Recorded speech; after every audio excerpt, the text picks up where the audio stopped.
Welcome sa Philippine Island Weather Update. Lagi ninyong kasama sa Balitang Panahon ngayon. Makikita natin dito sa ating latest satellite images itong mga makakapal na kaulapan na patuloy nakakaapekto dito sa bahagi ng Mindanao ay ang patuloy na ring epekto nitong Intertropical Convergence Zone o ITCZ. Ito yung salubungan ng hangin mula sa Northern at Southern Hemisphere. Dahil sa ITCZ, asahan natin ang mataas na tsansa ng pag-ulan ngayong araw dito sa southern at western portions ng Mindanao, pati na rin dito sa bahagi ng Palawan. Sa Metro Manila at sa nalalabing bahagi ng ating bansa, makakaranas tayo ng maaliwalas sa panahon. Sasamahan lamang yan ng mga isolated rain showers or localized thunderstorms, especially dito sa eastern section ng Luzon dahil yan sa pag-iral ng easterlies o yung hangin na nanggagaling sa Karagatang Pasipiko. At patuloy nga nating minomonitor itong low pressure area sa labas ng ating Philippine Area of Responsibility. Latest location natin kanina alas 3 ng umaga ay sa layong 1,455 kilometers silangan ng southeastern Luzon. Medium chance yung senaryo natin nakikita para sa low pressure area na ito. Ibig sabihin nito, posible itong maging isang ganap na bagyo within the next 24 to 48 hours. Pero hindi naman natin ito inaasahan or low chance of tropical cyclone development within the next 24 hours.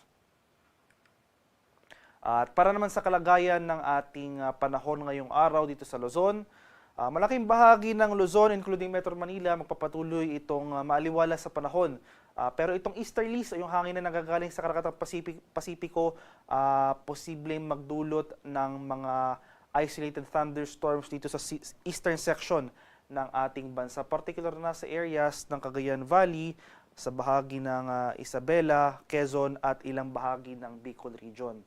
At maghanda rin tayo sa mga chance ng thunderstorms dito sa Metro Manila, especially sa late afternoon to evening. Pero ngayong umaga sa tanghali ay generally fair weather conditions ang ating inaasahan. Agwat ang temperatura para sa lawag ngayong araw, posibleng umabot ng 32 degrees Celsius. 32 degrees naman sa bahagi ng Tuguegarao at 24 degrees Celsius sa Baguio City. Maximum temperature forecast para sa Metro Manila ngayong araw, posibleng umabot ng 32 degrees Celsius. 33 degrees naman sa bahagi ng Legazpi at 31 degrees Celsius sa area ng Tagaytay.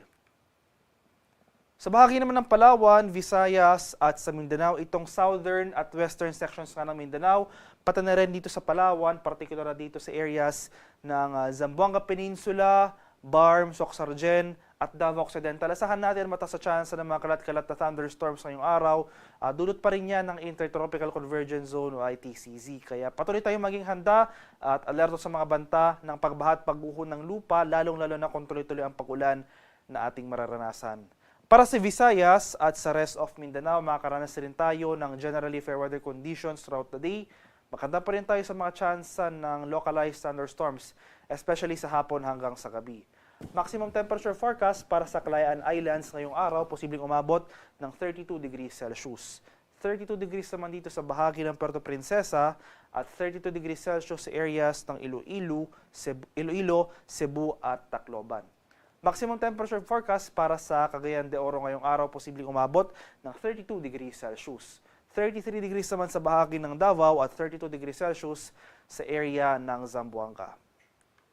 At sa kalagayan nating karagatan sa kasalukuyan, walang nakataas na gale warning sa anumang baybay na ating kapuluan at banayad hanggang sa tamtamang pag-alon na ating inaasahan sa malaking bahagi ng ating bansa. Gayunpaman, posible pa rin yung mga thunderstorms o yung mga offshore thunderstorms. Kaya asahan natin itong paglakas ng hangin kung meron tayong offshore thunderstorms at kaakibat dito ang bagyang pagtaas ng ating mga alon. Kaya iba yung pag-ingat pa rin sa ating mga kababayan na maglalayag.